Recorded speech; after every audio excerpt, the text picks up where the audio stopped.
Wizards of the Coast has printed a ton of cards into the ground, and that means the price of some of the singles that we're going to talk about today have absolutely bottomed out. Buttlicker, our prices have never been lower. Okay, stop. It's a series that we called MTG High Market and then realized that it all has to do with lows and not highs. Great pickups for February 2023. Let's go.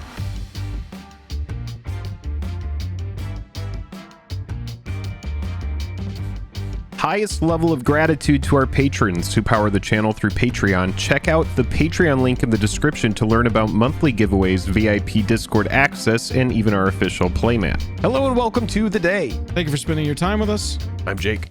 I'm Joel. Welcome back to another episode of Jake and Joel and Magic. We got great pickups for February 2023. Let's take a look at some cards.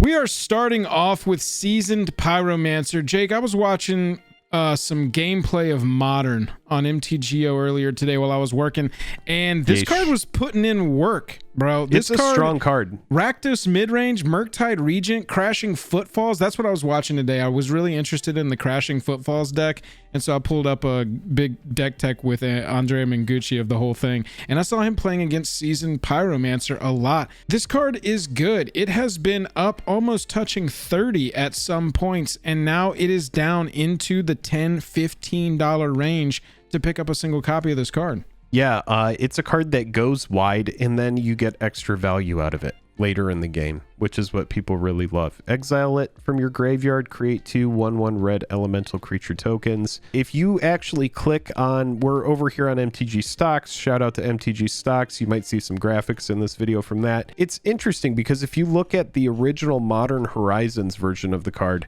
we had in March of 2022, this card got as high as $46 market, and then an average price of like $50. So you can see what a meaningful reprint of a card would do. Now keep in mind, Modern Horizons 1, that was before the pre-variant era, which means it came before Throne of Eldraine, which means it came before the era of variants.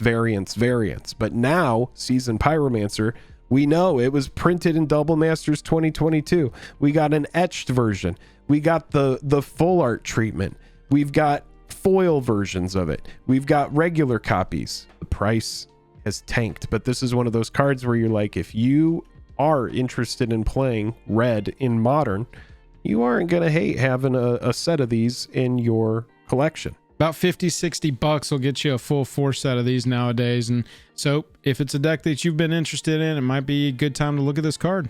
Let's talk about a card that was as high as $30 or $40 until it was recently reprinted. Diabolic Intent. Geez, you can get a copy of this now for like $7 or $8 on eBay. It is essentially a demonic tutor. Same speed, same result, except it synergizes really well with decks that want to sacrifice their creatures. This is a huge lesson to me, Jake, in waiting out scarcity plays. This card was just Battle Bond. That was it until, you know, we had the plane shift version, obviously. Then we got our Masterpiece and Battle Bond, but that wasn't doing anything to the price, really. The Battle Bond price was up into the near 40s, mid 30s all of last year. And now, like Jake said, single digits, $7, $8 with this Brothers War reprint. And Brothers War provided us with this version that you're seeing here, which is the cheapest, and an extended art version, which is only like $1 or $2 more. This is just like wait out scarcity and you will be fine. Yeah, we did a video on scarce cards that are probably high risk. So if you want to check out that video, definitely go find it. Yeah, this is an interesting card and it's a strong card. It's just for people that want redundancy. When you have so many tutors, maybe you already have Demonic and you're running Vampiric and you're like, well, Diabolic Intent works with, you know, my strategy. It's a low cost tutor being only 2. And yeah, like Joel said, it has upside in the right deck. Yeah, you don't see this in any format except Commander. That's the only place this lives anymore. But decks like Korvold, decks like Teysa, decks like Marin, that want their creatures to die, you're begging for sack outlets in those decks. Diabolic Intent provides that, and it can go get your best card. Staff of Domination, boy, how the mighty have fallen on this one. This card was above $50 for a 5th Dawn copy as recently as like 2020, and then the reprints began. We saw it in Commander Legends. Base copy on Commander Legends is down to like $2 now. You see right here in front of you the borderless copy, the extended one. That's what we wanted to show off today because this is only around $5 at this point. From an all-time high of this card, the 5th Dawn version, of like $66 down into the single digits. And we just had another reprint in Brothers War that gave us retro frame version of this and retro frame schematic version of this. This card used to be so expensive because there were not a lot of copies of it in the world, but turns out quite a few reprints will absolutely nuke the price of your card. It's played a lot, mostly in Commander. It's played exclusively in Commander, let's be honest. But like Krenko, Lathril, any of these decks that the Commander taps to do an insane effect, pay 3, untap it. That's where you see this this card a lot. Yeah, absolutely. And a fun fact about the extended art version, when this like originally came out and people were like, oh my God, Staff of Domination extended art. That was a little bit before we really realized the extent of how much extended art cards were going to be all over the place. I know exactly what you're going to say.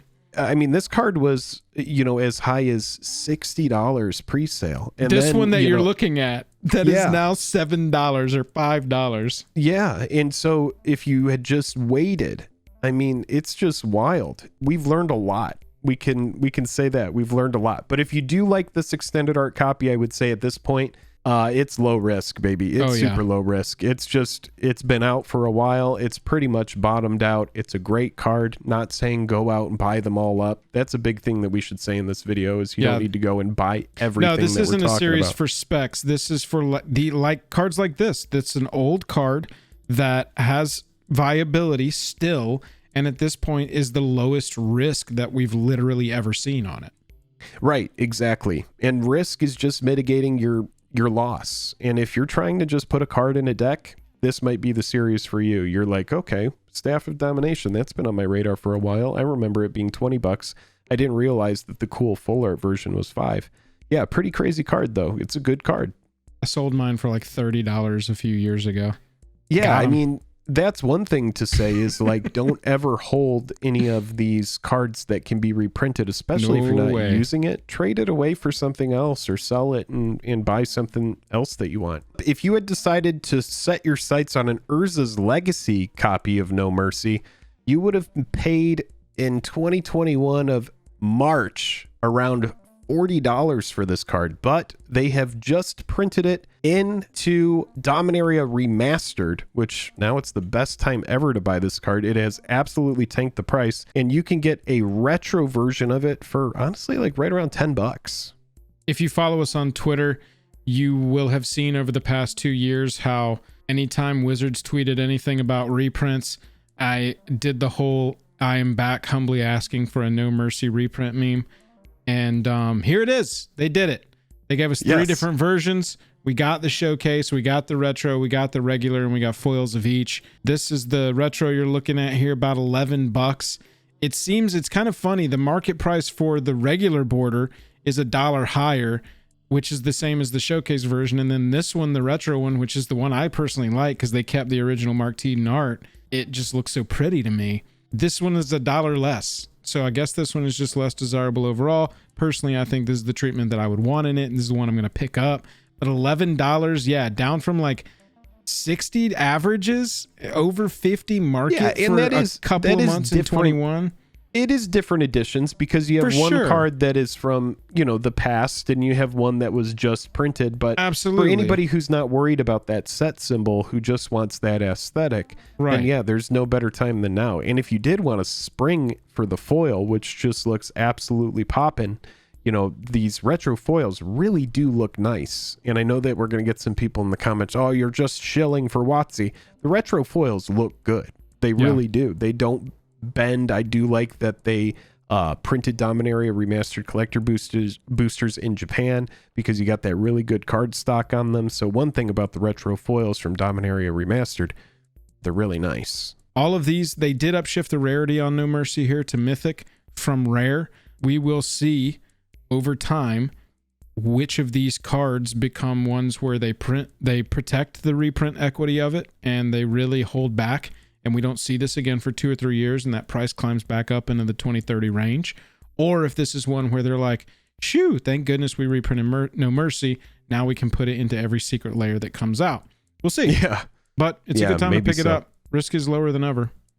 And it's a cool card too. It's one of those cards that's super pesky where it's like, oh, I don't even want to swing at them. It comes at such great demise of my board state. For the first month that this card was out, this card was over $20, y'all. I mean, it pre-ordered at almost 30. This card is now a $5 card. And let me tell you, the card is spectacular. I've won games with it. I really love this. I play this in my Minsk and Boo commander deck because I look for the keywords trample or haste in that deck, the Planeswalker one. And I'm able to... It's just like a fireball that also stays back. It's a fireball absolutely dragon. Right. I've won games with this card because haste can catch people out of nowhere. It's got flying, so the avoidance is there. And you just dump everything you've got into it and say, all right, if you got a removal spell, rock and roll. But here we are at the end of the game, and here comes Shivan Devastator. $5 at this point. It's a big, splashy, crazy dragon that scales with the game. I really think any +1/+1 counter decks want this, which means any modified decks, all of those want this type of card in there. And so I personally think over time, it's not the most powerful dragon, but dragons, if you want big creatures in a certain niche of a strategy, +1 counters, anything that has to do with modified, anything that has to do with haste, like I was talking about with Minsk and Boo, they're going to do that Scryfall search, and they're going to find this mythic from Dominaria United, and they're going to go, well, my strategy wants this version of it. $5 to pick it up from a $30 all-time high, kind of experimented with in Modern. It's Fringe definitely playable. not right. Fringe playable in Modern, but it's the thing is just it's a very powerful mythic that is now in the pickup range of low risk. Still kind of played in Standard. It can slot into a dragon deck that's just cool, I want, big dragons, or it can just be a big flexible beater. I like it in a control shell too, because you can play it around your counter spells to protect it as well. You might want to cast this, for a total of 5, making it a 4/4 hasty, and then maybe you can proliferate it later, but holding a counter spell back to protect it, that kind of thing. When it first came out, it had a $30 price, and then, it kind of held at 10s for a while, but now it's just bottomed out. And I think that kind of does talk a little bit about power creep too. You're able to kill it easily, but this is a card that's very strong. It scales with the game, and that's what's pretty sweet. If you're building a Magus Lucia Kane deck, the Warhammer 40k that has to do with X spells, I've even seen it played in Animar because it can be a low CMC. I mean, any of the reduction that Animar's providing is going towards that X. And so you could get a gigantic one if you've got a lot of counters on your Animar. And then, any dragon deck, Miriam, Agnes, Furcrag, Ur-Dragon, obviously, are going to want cards like this. And, I just think it's a good time to pick this one up. And how about a card that came out in Dominaria United? It is Timeless Lotus, the Lotus for 5-color decks. Enters the battlefield tapped, but it taps for Wooburg. So pretty strong Lotus here. It does have a little bit of a steep casting cost, which we know can be kind of unattractive to some players, for any card that has all 5 colors in it. This is pretty much an auto include in decks like that. It came out and it had a pretty steep price of around $30 and has slowly trended down to just about half of that price, which is kind of cool. This one has just recently hit its new all-time low of about $14.50. It's going to be played in Joda. It's going to be played in Ur-Dragon, Asika, Sisay, any of these decks that are 5 colors. It's the fine wine list. As long as it doesn't get printed too much, it's on the list of cards that get more attractive and better in time. Sorry, exactly. No, you're completely right. Jake and I posted a stream cut video last year around Dominaria United of, is Timeless Lotus worth its current price? And that's when it was in those 30s and 20s. And we were both just like, this really feels like a long-term play that is going to fall in the short term once the hype dies off, but then it will start over time trending back up, most likely, not financial advice, as it doesn't get reprinted. Like Jake said, that's a big prerequisite for that price going back up. 5-color decks aren't going anywhere, and they just print a new one every day. The new Mirror one just came out with our Phryxia OLB1 set. So yeah, all-time high of almost nearly $40 in pre-order. This one is a big case in waiting the hype out. Let those prices fall. eBay lowest price just to see if there's any outliers that are super low. Yeah, Chinese version for $8.60 shipped. Big adjustments. Now, if you want the English copy, I'm finding it for around the same comparable price on eBay for around $14 to $15. Vesuvan Duplimancy is another mythic from Dominaria United. So, check the calendar. How long has it been since Dominaria United came out? That is probably what we would suggest you wait on any given set for the prices to fall and you start to look at the mythics and rares. Duplimancy previewed at a $15 price point. That's its all-time high back in August. It's now a $5 mythic. 4-mana enchantment. 4-mana enchantments are still played. Don't let the internet tell you they're not. Whenever you cast a spell that targets only a single artifact or creature you control, create a token that's a copy of that artifact or creature, except it's not legendary. Lots of trickery you can do with this. It is exclusively played in Commander. Most commonly played in Ivy, Gleeful Spell Thief, which is like a target your own thing kind of commander. Yeah, it's narrow. Same with, for it's sure. Super narrow. Orvar, Otrimi, Adrix and Nev, cards that are going to deal with tokens might want to take a look at this. Cards that want to deal with being targeted by your own spells definitely want to take a look at this. I think the thing that's going to probably keep this price back is that Feather is like the premier target your own stuff with spells, and it doesn't fit into that colors. deck. Yeah. Right.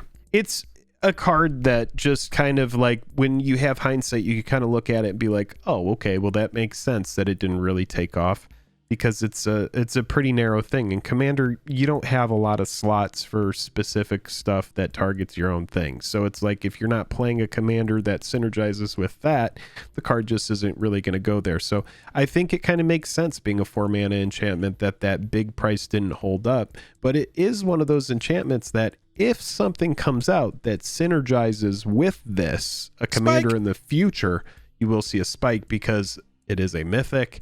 It does have the extended art. It does have, obviously, the pre-release version, but not too many variants. And it does have that mythic rarity to prop up its price if it ever were to spike.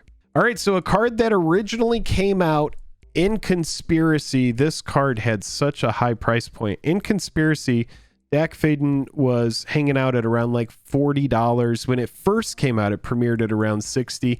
But this was a card that was kind of tough to get for a while. And then it came out in Eternal Masters, and we saw, a pretty comparable price. If you got it in Eternal Masters, it was still around 30, but it has fallen. It did get that big Mythic Edition version that was very difficult to get out of the Ravnica Allegiance Mythic Edition. But yeah, this is a card that has just absolutely bottomed out and is now sub 10.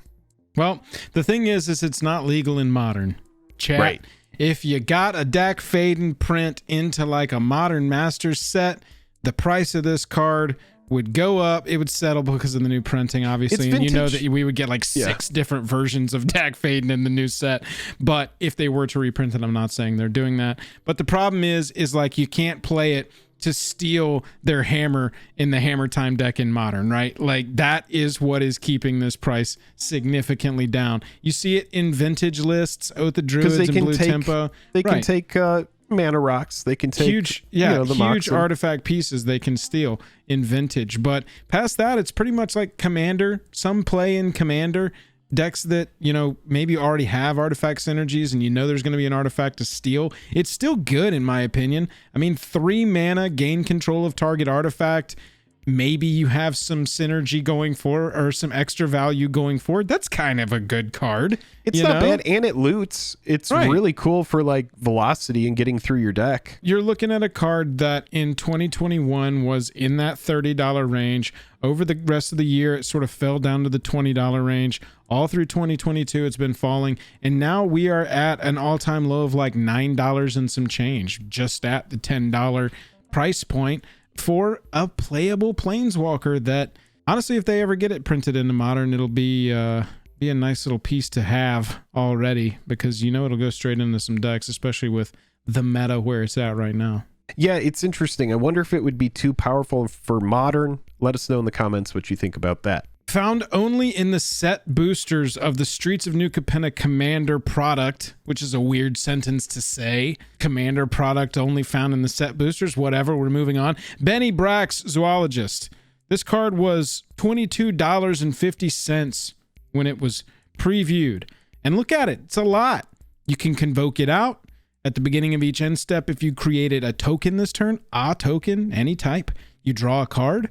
This card is now down to $10, $11 as a scarce play of a named legend from a specific plane that is not a planeswalker. This, to me, screams Ixalan effect, where you have a set where everybody was like, it was fine. Not a ton of value out of the, ridiculous expensive cards right out of the gate, but wait 4 years. We're crying for Benny Brax Zoologist to be reprinted.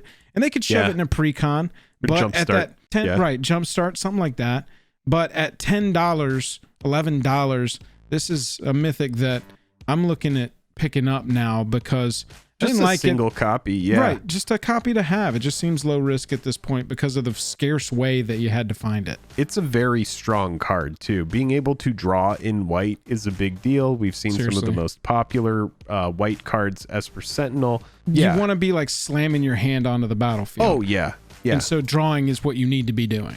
Right. Convoke is very strong. Some of the strongest cards, looking at Hogak, which had Convoke and Delve, and just got absolutely banned because of how powerful it is. Convoke is a very strong effect, so keep this card on your radar. I didn't even know about this card until tonight.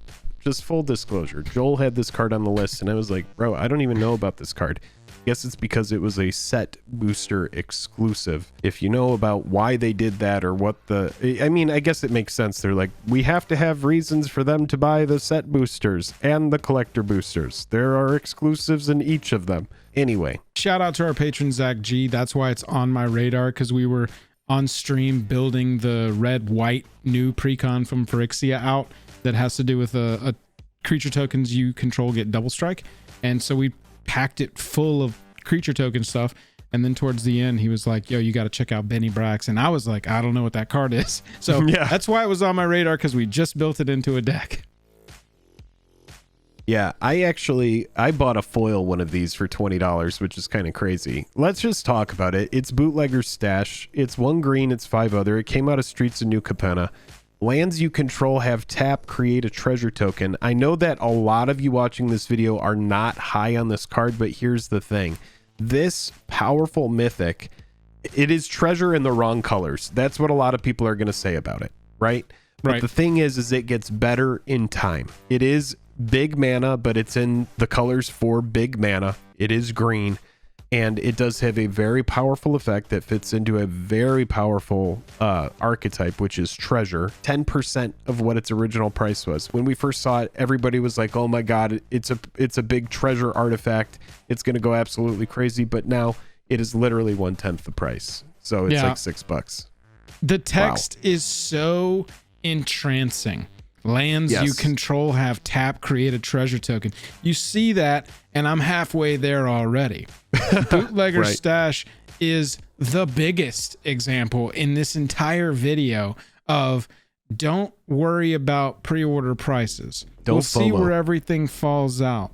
It's very rare that any new set coming out presents us with a mythic that becomes a $64 card, comes out at that price, and stays at that price. Now, granted, you get cards like Ragavan, you get cards like Dockside that really climb up over time. Or how about Mondrak? Mondrak is a new card that I actually think will withstand the test of time. The potential is there, right?